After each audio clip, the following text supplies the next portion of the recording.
बातें करते हम खेतों की और उसके रखवाली की, बाग बगीचा फल फूलों और फसलों की हरियाली की। हम बीजों की बातें करते उत्तम जल संसाधन की, हम तकनीकी बातें करते फसलों के उत्पादन की।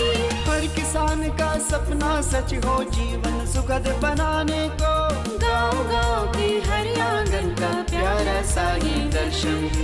कृषि दर्शन, कृषि दर्शन, कृषि दर्शन, कृषि दर्शन, कृषि दर्शन, कृषि दर्शन, कृषि दर्शन, कृषि दर्शन। जोहार, नमस्कार। सफलता का मूल मंत्र है मेहनत ज़्यादा, पक्का इरादा, और हमारे किसान भाई बहन इसके जीते जागते उदाहरण हैं। तो किसान भाई बहनों, आपकी मेहनत को थोड़ा कम करने के लिए हम लेकर आते हैं अपना कार्यक्रम कृषि दर्शन। आइए कार्यक्रम की शुरुआत करते हैं। सबसे पहले देखते हैं कृषि समाचार। नमस्कार, कृषि समाचार में आपका स्वागत है। मैं हूं श्वेता। आइए देखते हैं आज कृषि समाचार में क्या है खास। बीएयू बेबी कॉर्न की खेती को दे रहा है बढ़ावा। खरीफ फसलों को नेत्रजन, स्फूर और पोटाश अनुशंसित मात्रा में दें। शिमला मिर्च की खेती के लिए अनुशंसित प्रभेद में लगाएं कैलिफोर्निया वंडर। अब समाचार विस्तार से। बिरसा कृषि विश्वविद्यालय द्वारा किसानों की आय बढ़ाने और कम लागत में सालों भर आमदनी प्राप्त करने के लिए बेबी कॉर्न की खेती को बढ़ावा दिया जा रहा है। बेबी कॉर्न मक्का फसल की एक प्रजाति है। खरीफ मौसम में भी बेबी कॉर्न की फसल को आसानी से बोया जा सकता है। 1 हेक्टेयर भूमि के लिए करीब 30 किलोग्राम बीज की ज़रूरत होती है। इसकी खेती में 55 से 65 दिनों में अधिक पैदावार देने वाली किस्म BBM2, HM4, VL baby corn 1 है। खरीफ फसलों को नेत्रजन, स्फूर और पोटाश अनुशंसित मात्रा में दें। साथ ही वर्मी कंपोस्ट का उपयोग करें। इसमें खेती की जल धारण क्षमता बढ़ती है। जुताई के बाद खेत को खरपतवार से पूर्ण रूप से मुक्त करें और ज़रूरत पड़े तो फसल बोने के 1 से 2 दिन के अंदर शाकनाशी का उपयोग करें। किसान भाई, फसल लगाने के पूर्व टीकाकरण यानी बीजोपचार जरूरी है। इससे फसलों में रोग लगने की संभावना कम होती है और उत्पादन के साथ ही आय में भी वृद्धि होती है। बीजोपचार रासायनिक दवा वेवस्टिन और जैविक दवा ट्राइकोडर्मा से कर सकते हैं।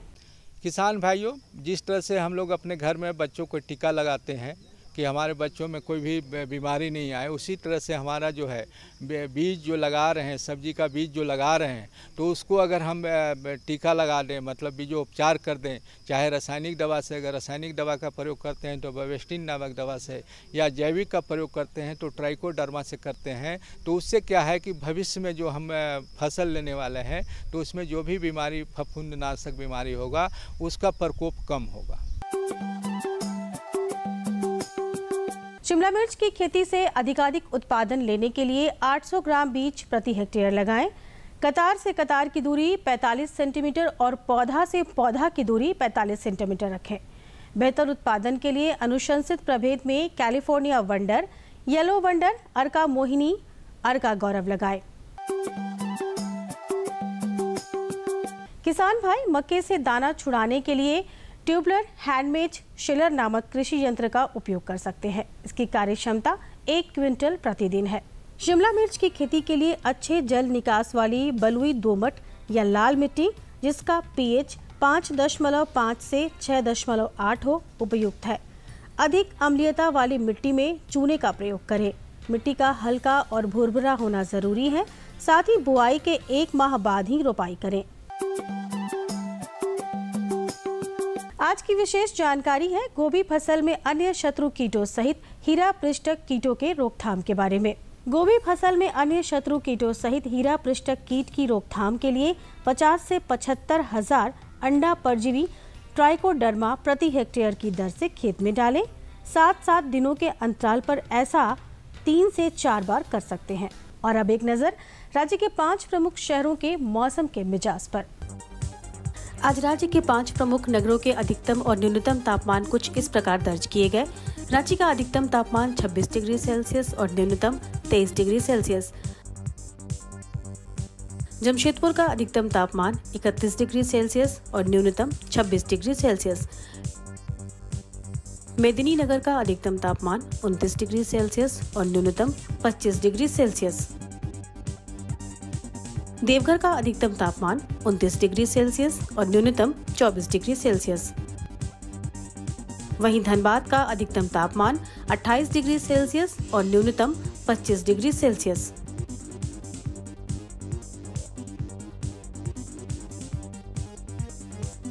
कृषि समाचार में आज इतना ही। अगले दिन अगले अंक में फिर मुलाकात होगी कुछ ताज़ा तरीन खबरों के साथ। तब तक के लिए दीजिए इजाज़त। नमस्कार, जोहार।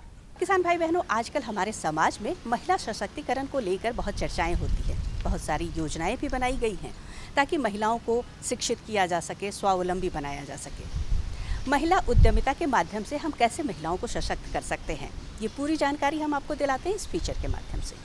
व्यापार या जीविकोपार्जन के लिए किया जाने वाला कार्य उद्यम कहलाता है। उद्यम कार्य है, निर्माण कार्यस्थल उद्योग है, तो उद्यमिता हुनर है।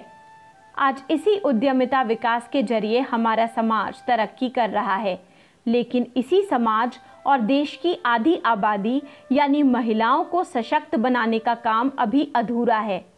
इस अधूरा को पूरा करने में यानी महिलाओं को सशक्त बनाने में उद्यमिता विकास की महत्वपूर्ण भूमिका हो सकती है। उद्यमिता विकास का क्षेत्र है ये काफ़ी बृहद क्षेत्र है महिलाओं के सशक्तिकरण के लिए, और इसमें खासकर महिलाएं जो हैं, जो हमारी कृषक महिलाएं हैं जो गाँव में हैं, वो खाद्य प्रसंस्करण के क्षेत्र में जो है अपना कोई उद्यम स्थापित करना चाहती हैं तो कर सकती हैं। जैसे झारखंड एक प्राकृतिक संसाधनों के मामले में काफ़ी एक कह सकते हैं कि बहुत संपन्न राज्य है। यहाँ पर सब्जियाँ हो गई, फल हो गए, जैसे कि ओल हो गया या बेल है या हरी सब्जियाँ हैं, सब बहुत मात्रा में होते हैं। तो इनका प्रसंस्करण करके वो उसको अपना उद्यम स्थापित कर सकती हैं और उससे एक मतलब काफ़ी अच्छा आय में वृद्धि कर सकती हैं। तो जैसे यहाँ पे ओल होता है, ओल से महिलाएं अचार बना सकती हैं, उसको बेच सकती हैं। आलू है, आलू से चिप्स बना सकती हैं। यहाँ पर झारखंड में रागी बहुत होता है, तो रागी का जो ऐसे हम बेचेंगे तो 19 या 20 रुपए किलो मिलता है, बट अगर उसका प्रसंस्करण कर दिया जाए, उसको लड्डू के फॉर्म में बना के हम बेचते हैं तो एक काफ़ी अच्छा, कम से हम कह सकते हैं 35 से 40% तक का जो है आय में उनके जो है वृद्धि हो सकती है। इसी तरीके से यदि अनाज है, अनाजों का वो प्रसंस्करण करके बिस्किट बनाती हैं या मल्टीग्रेन आटा बनाती हैं, तो उसमें कम से कम 20 से 30% तक की जो है आय में वृद्धि हो जाती है। यहाँ पे दाल भी होता है। दाल में अगर मूल्य संवर्धन करती हैं, जैसे बड़ी बनाती हैं या नमकीन बनाती हैं या कुछ भी बेसन बनाती हैं, तो कम से कम 30% तक का जो है मूल्य में उनकी वृद्धि हो जाती है। सब्जियों का प्रसंस्करण कर दिया या फल का कर दिया, अचार बना दिया, जैम बना दिया, जेली बना दिया, इससे कम से कम 30 से 35% तक का जो है उनकी आय में वृद्धि हो सकती है। और बहुत सारी महिलाएं होती हैं जो अपना डेयरी खोलती हैं और उसका यदि दूध का प्रसंस्करण करके वो जैसे पनीर बनाती हैं, दही बनाती हैं, पेड़ा बनाती हैं या क्रीम बनाती हैं, तो कम से कम 40 से 45% तक का जो है वो अपना लाभ कमा सकती हैं। इसके अलावा बकरी पालन, बत्तख पालन, मुर्गी पालन, ये सब में भी अपार संभावनाएं हैं यदि वो अपना उद्यम स्थापित करना चाहती हैं। और इसके साथ साथ जो है झारखंड में लाह उत्पादन काफ़ी होता है और लाह से जो है कई प्रकार की जो है कॉस्मेटिक चीज़ें या हम कहें श्रृंगार की चीज़ें बनती हैं। यदि इसका हम प्रोसेसिंग या मूल्य संवर्धन कर देते हैं तो जो है एक अच्छा उद्यम स्थापित हो सकता है और महिलाओं के लिए आय में वृद्धि हो सकती है।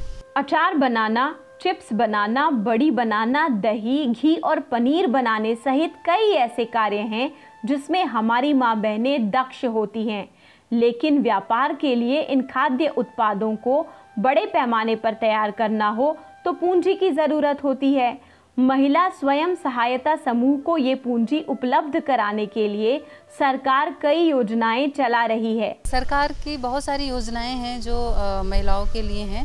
इसके लिए बहुत सारी महिलाएं तो स्वयं सहायता समूह में काम करती हैं, तो उनके लिए है केंद्र सरकार की मुद्रा योजना है, जिसके तहत जो है 1 लाख तक की ऋण वो ले सकती हैं। कोई भी एक महिला जो है ऋण ले सकती है और अपना उद्यम स्थापित कर सकती है। इसके साथ साथ ही एक योजना है केंद्र सरकार की अन्नपूर्णा योजना, जिसके तहत 50,000 राशि का जो है ऋण मिलता है और उसको बहुत ही आसान किस्तों में अगले 36 महीनों में उनको जो है भुगतान करना होता है। इसके साथ साथ ही है महिला उद्यम निधि योजना, जिसमें जो है महिलाओं को 10 लाख तक की राशि जो है उपलब्ध कराया जाता है केंद्र सरकार की तरफ से। तो महिलाएं अपने आप को एक समूहों में, मतलब एक स्वयं सहायता समूह बना सकती हैं, उसके बाद जो इन सारी योजनाओं का लाभ उठा सकती हैं। महिला सशक्तिकरण का मतलब है महिलाओं को आर्थिक, सामाजिक और राजनीतिक रूप से सबल बनाना और खुद निर्णय लेने में सक्षम बनाना। महिलाओं को आत्मनिर्भर बनने के लिए उद्यमिता विकास का राह चुनने से पहले कौशल विकास करना होगा। इसके लिए महिलाएं अनिवार्य रूप से कृषि विज्ञान केंद्र से विधिवत प्रशिक्षण लें। इसके लिए बहुत सारे कृषि विज्ञान केंद्र में ट्रेनिंग के कार्यक्रम चलाए जाते हैं। तो वो वहाँ जाके बड़ी मेकिंग, जैसे बड़ी बनाना हुआ और बेल का मुरब्बा बनाना हुआ, अचार बनाना हुआ, इसका जो है वो ट्रेनिंग ले सकती हैं। यदि हम महिलाओं के सशक्तिकरण की बात करते हैं तो महिला से तात्पर्य यह है कि वह आर्थिक रूप से उसमें वृद्धि हो रही है, सामाजिक रूप से वृद्धि हो रही है, राजनीतिक रूप से वृद्धि हो रही है और वो अपने निर्णय की निर्माता स्वयं हो।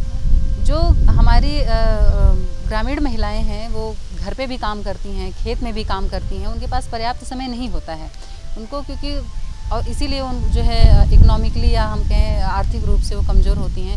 इसके लिए उनको कृषि विज्ञान केंद्रों द्वारा जो प्रशिक्षण कार्यक्रम चलाए जाते हैं उनमें जाके वो अपना प्रशिक्षण ले सकती हैं। प्रशिक्षण के लिए महिलाएं रामकृष्ण मिशन आश्रम के दिव्यायन कृषि विज्ञान केंद्र से भी संपर्क कर सकती हैं। प्रशिक्षण में सीखने की लालसा ही आपको निपुण बनाएगा, न कि कोई खास शिक्षा और धन। कृषि विज्ञान केंद्र के द्वारा जो है, जो ग्रामीण महिलाएं हैं, जो अनपढ़ हैं, जो उतनी पढ़ी लिखी नहीं हैं, उनको जो है ट्रेनिंग दिया जाता है। खासकर जो भी वहाँ पर संसाधन उपलब्ध हैं, जो भी खाद्य पदार्थ उपलब्ध हैं, उसका वो जो मूल्य संवर्धन करके जो है एक उसको अपना एक बेच सकती हैं, आर्थिक वृद्धि कर सकती हैं। जंगल का जैसे हमारे यहाँ पे सहजन होता है, यहाँ पे सहजन का हर एक पार्ट जो है बहुत ही, उसका हर एक भाग बहुत ही लाभकारी होता है। तो हम लोग बड़ी बनाते हैं तो उसमें सहजन भी ऐड करके उसका मूल्य संवर्धन किया जाता है। हम लड्डू बनाते हैं तो उसमें सहजन का पाउडर बना के उसमें भी उसको किया जाता है। तो इस तरीके से हम उसको बहुत इनोवेटिव चीज़ें बना के जो है यहाँ पे ग्रामीण महिलाओं को ट्रेनिंग देते हैं। पूरी दुनिया और भारत समेत झारखंड के समाज को भी महिला उद्यमिता की ज़रूरत है। महिलाएं स्वाभाविक रूप से उद्यमी होती हैं, तो फिर तय है उद्यमिता विकास ही महिला सशक्तिकरण का मार्ग प्रशस्त करेगा। और हरी भाई, क्या हालचाल? सब ठीक है जगत, तुम अपना सुना? अपना भी बहुत अच्छा है। ए बंसी भाई, एक जगह और समोसा लगाइए। नहीं भाई, मैं बाहर का चीज नहीं खाता। काहे? स्वास्थ्य खराब हो जाता है। अरे वाह, आपको अपना स्वास्थ्य का बड़ी चिंता है, लेकिन जिस मिट्टी में फसल उगाते हैं उसका स्वास्थ्य का तो आपको चिंता नहीं। क्यों? मैंने क्या किया? अरे ये जो यूरिया आप घर लेकर के जा रहे हैं, इससे मिट्टी और पर्यावरण दोनों के स्वास्थ्य के लिए बहुत खतरनाक है। वो कैसे? वो ऐसे, साधारण यूरिया के इस्तेमाल से मिट्टी के नीचे नाइट्रेट लेयर का निर्माण होता है, जिसके कारण फसल जमीन से मिलने वाले पोषक तत्वों को अवशोषित नहीं कर पाता। इसके कारण हमें उत्पादन नहीं मिल पाता जितना मिलना चाहिए। लेकिन कोई दूसरा उपाय भी तो नहीं है? उपाय तो हरी भैया अनेकों हैं। अब अगर हम साधारण यूरिया की जगह नीम कोटेड यूरिया का इस्तेमाल करेंगे तो ये ज़्यादा बेहतर होगा। इससे यूरिया की खपत कम होती है और 15 से 20% उत्पादन क्षमता बढ़ेगा।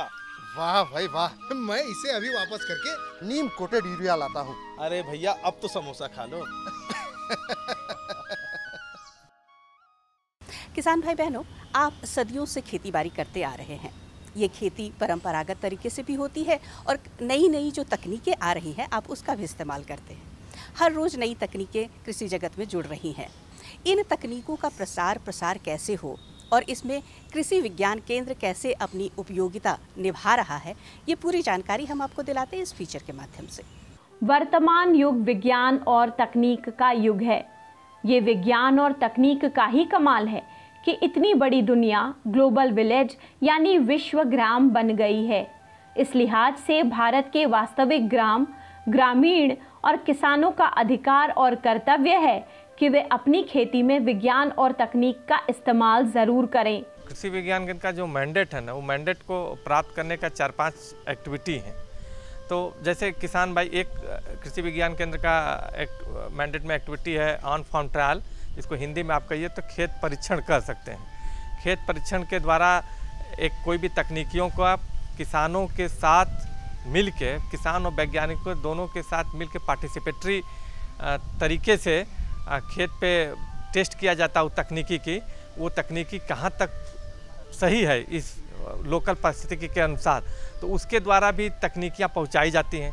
दूसरा तकनीकी पहुँचाने का एक माध्यम है कि फ्रंट लाइन डेमोन्स्ट्रेशन कहते हैं, प्रथम पंक्ति प्रत्यक्षण के द्वारा भी जो तकनीकियाँ खेत परीक्षण से उभर के अच्छी आती हैं उनको हम लोग प्रथम पंक्ति प्रत्यक्षण में लेते हैं। और प्रथम पंक्ति प्रत्यक्षण करने के बाद जब डेटा जनरेट हो जाता है कि ये बहुत अच्छी तकनीकियां हैं, तो फिर वो लाइन डिपार्टमेंट को, जैसे जिला कृषि पदार्थ कार्यालय है, जिला बागवानी कार्यालय है, वहाँ पे वो तकनीकों को दिया जाता है। तीसरा किसानों का जुड़ने का एक है कि प्रशिक्षण का आयोजन भी कृषि विज्ञान केंद्रों पर होता है।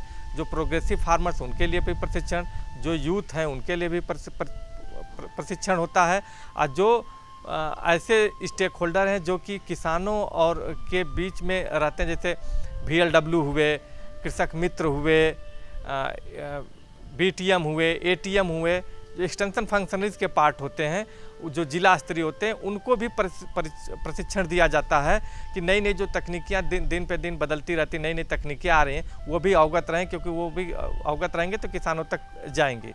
कृषि विज्ञान केंद्र कई फसलों के बीज उत्पादन तकनीक की जानकारी भी उपलब्ध कराता है। किसान प्रशिक्षण के माध्यम से कृषि विज्ञान केंद्र से बीज उत्पादन, उसका प्रत्यक्षीकरण और प्रमाणीकरण की सभी तकनीकी जानकारी ले सकते हैं। इसके अलावा किसान और कृषि विकास के लिए चलाई जा रही आर्या परियोजना, CFLD परियोजना सहित सभी कृषि योजनाओं की जानकारी कृषि विज्ञान केंद्र से हासिल कर सकते हैं। इसके अलावा कृषि विज्ञान केंद्र के और भी काम है, जैसे बीज उत्पादन है। बीज उत्पादन के द्वारा भी किसान भाई कृषि विज्ञान केंद्र के द्वारा जुड़ के पार्टिसिपेटरी सीड प्रोडक्शन कर सकते हैं, सर्टिफाइड सीड प्रोडक्शन कर सकते हैं। और KVK itself act as a resource and knowledge centre के रूप में भी कार्य करता है। रिसोर्स एंड नॉलेज सेंटर करने का मतलब कि आप कृषि विज्ञान केंद्र पे जितने भी एग्रीकल्चर और उससे संबंधित विषय हैं उनके सभी डिमॉन्स्ट्रेशन यूनिट होते हैं, प्रशिक्षण हो सकते हैं। एक ही जगह पे आके सभी यूनिट को देखा जा सकता है, और जितने भी कृषि और कृषि से संबंधित इन्फॉर्मेशन है, चाहे योजनाओं से संबंधित हो, चाहे तकनीकियों के से संबंधित हो, या जो और अच्छे कार्य कर रहे हैं स्टेक होल्डर जिला में, उनके बारे में सूचना है, सब एक ही जगह पे किसान प्राप्त कर सकते हैं। तो इन सब चीज़ों से जुड़ के किसान भाई आप कार्य कर सकते हैं। और इसके अलावा जो हम बीच बीच में परियोजनाएं आती हैं, बहुत सारी परियोजना, जैसे अभी एक परियोजना चल रही है Arya, attracting and retaining youth in agriculture. Arya के द्वारा भी एक है कि किसानों की कम से कम 20,000 रुपये तक इनकम हो। माननीय प्रधानमंत्री जी के द्वारा ये लॉन्च किया गया परियोजना है। तो इसमें भी जैसे रांची ज़िले की बात किया जाए तो इसमें बकरी पालन है, ला पालन है, और बकरी है, ला है, और मधुमक्खी पालन पे हम लोग कर रहे हैं। तो इनके द्वारा भी मॉडल हम लोग को डेवलप करना है कि वो इस तरह के युवक, खासकर युवक, इस तरह का मॉडल डेवलप कर लें कि उनके आसपास के लोग इंस्पायर्ड होके इस बिजनेस से जुड़े। तो ये है। इसी तरह डिपार्टमेंट ऑफ बायोटेक्नोलॉजी के प्रोजेक्ट हैं, CFLD कार्यक्रम है। ऐसे बहुत सारे परियोजनाएं भाई चल रही हैं, उनसे भी किसान भाई जुड़ के अपना प्रोडक्टिविटी को भी बढ़ा सकते हैं, टेक्नोलॉजी भी ले सकते हैं। इस कोरोना काल में झारखंड में लौटे प्रवासी मजदूर जो पहले खेती करते थे, वे कृषि विज्ञान केंद्र से जुड़कर अपना कौशल विकास कर सकते हैं। इससे उन्हें कृषि क्षेत्र में स्वरोजगार का अवसर और इसकी पूरी जानकारी मिलेगी। स्पेशली अभी कोविड-19 की बात किया जाए, उस संदर्भ में देखा जाए तो बहुत ऐसे मेरे भाई थे जो कि लोग अलग जिलों में चले गए, अलग प्रदेशों में चले गए, और इस समय सब कुछ एक तरह से ठहर गया। इसमें प्राकृतिक इस तरह एक समस्या आई जिससे कि सब लोग प्रभावित हुए, तो वो भी अपने गांव, अपने प्रदेश में वापस आए हैं। वैसे कृषक भाई से अनुरोध है कि वो हम लोग कृषि विज्ञान केंद्र से भी जुड़ सकते हैं। मनरेगा से ऐसे सरकार काफ़ी कुछ जोड़ के कार्य कर रही है, लेकिन कृषि विज्ञान केंद्र के जो परियोजना है, जैसे कि आर्या एक परियोजना है, उनके द्वारा भी उनको लाभुक हो सकते हैं। जैसे डिपार्टमेंट ऑफ बायोटेक्नोलॉजी का किसान हब प्रोजेक्ट परियोजना है, उनसे भी जुड़ सकते हैं। बीज उत्पादन से भी जुड़ सकते हैं, क्लस्टर फ्रंट लाइन डिमॉन्स्ट्रेशन से भी जुड़ सकते हैं। प्रशिक्षण प्राप्त कर, सबसे बड़ी कि प्रशिक्षण प्राप्त कर लें। अपने आप को बहुत ऐसे भाई हैं जो कि किसान, कृषि और कृषि से संबंधित कार्य कर रहे थे कहीं पे, उससे मिलता जुलता, जैसे वैल्यू एडिशन, अचार बनाना, मुरब्बा बनाना, या फिर कुछ बकरी पालन, कुछ भी इस तरह का कृषि और कृषि संबंधित कार्य पहले कुछ कर रहे थे, वो यहाँ पे जुड़ के यहाँ से स्किल और अर्जित कर, या तो जो लोग किसानी में जुड़ना चाहते हैं, आजकल बहुत सारे जैविक खेती में लोग जुड़ना चाहते हैं, इस तरह के बहुत सारे नए नए चीज़ उभर रहे हैं, तो उनसे भी वो लोग कृषि विज्ञान केंद्र से संपर्क करके उससे जुड़ के वो फायदा ले सकते हैं। राज्य के किसान जैविक खाद तैयार करने की विधि, जैविक खेती की तकनीक और जैविक खेती से होने वाले लाभ के विषय में भी प्रशिक्षण ले सकते हैं। सरकार परंपरागत कृषि विकास योजना चला रही है। राज्य के किसान इस योजना का लाभ लें। खेती में प्राकृतिक जैविक संसाधनों के उपयोग से रासायनिक उर्वरकों पर निर्भरता कम होगी। खाला बाजारी का जहाँ तक प्रश्न है, तो शॉर्टेज हुआ है, इसलिए ये सब चीज़ें आई हैं। इसमें बहुत घबराने के, देखिए इसका परमानेंट ये बार बार समस्या इस तरह की आती रहती हैं, कई सालों से हम लोग देख रहे हैं, समय समय पे आती, कभी नहीं आती हैं। उसका परमानेंट सोल्यूशन ये है कि जैसा आपने चर्चा किया कि जैविक खेती के तरफ जब वो किसान भाई अग्रसर होंगे, तो वो एक बहुत सारी योजना है, जैसे परंपरागत कृषि विकास योजना, भारत सरकार की परियोजना है परंपरागत कृषि विकास योजना, उसमें 50 एकड़ का एक क्लस्टर बन जाएगा। 50 एकड़ क्लस्टर में जो भी किसान आएंगे उनको उस योजना से मिल जाएगा। उसमें इंफ्रास्ट्रक्चर क्रिएशन का भी है, उनको जैसे ड्रम चाहिए, नादेप खाद चाहिए, या कंपोस्टिंग बनाना है, या बर्मी कंपोस्टिंग बनाना है, इससे जुड़ सकते हैं। कृषि विज्ञान केंद्र में उसका प्रशिक्षण भी प्राप्त करके वो जुड़ सकते हैं, और हम लोगों के द्वारा भी बहुत सारी परियोजना चलती हैं ऑर्गेनिक फार्मिंग, उससे भी जुड़ सकते हैं। और ये परमानेंट सोल्यूशन है कि, और ज़्यादा फोकस लोगों को करनी है कि जो प्राकृतिक संसाधन है, खासकर अपने प्रदेश की बात, झारखंड की किया जाए, तो यहाँ पे इतनी तरह के प्राकृतिक संसाधन, पत्ते हैं, पशु हैं, तो उसमें गोमूत्र है, गोमूत्र हुए, कूड़ा करकट हुआ, पत्ते हुए, इन सब चीज़ों से खाद बना के हम बहुत कुछ, हम रासायनिक खादों की निर्भरता पे कमी कर सकते हैं, और अपना उत्पादकता और मिट्टी का स्वास्थ्य हुआ, जल का स्वास्थ्य हुआ, पर्यावरण का प्रबंधन स्वास्थ्य हुआ, इन सबको भी हम सुधार सकते हैं। कृषि विज्ञान केंद्र खेती और किसानों की सुविधा एवं ज़रूरत के मुताबिक किसानों और कृषि वैज्ञानिकों के समन्वित विचार से न सिर्फ नई कृषि तकनीक इजाद करता है, बल्कि उस तकनीक को हर गांव, हर खेत और हर किसान तक पहुंचाने का काम भी करता है। तो दर्शकों, आज की जानकारी हमने आपके साथ साझा की। अब आपके जो सवाल है वो आप हमारे साथ साझा करें। हमारा पता है कार्यक्रम कृषि दर्शन, कृषि प्रकोष्ठ द्वारा केंद्र निदेशक, दूरदर्शन केंद्र, रातू रोड, रांची, पिन संख्या 834001। तो आज के अंक में इतना ही।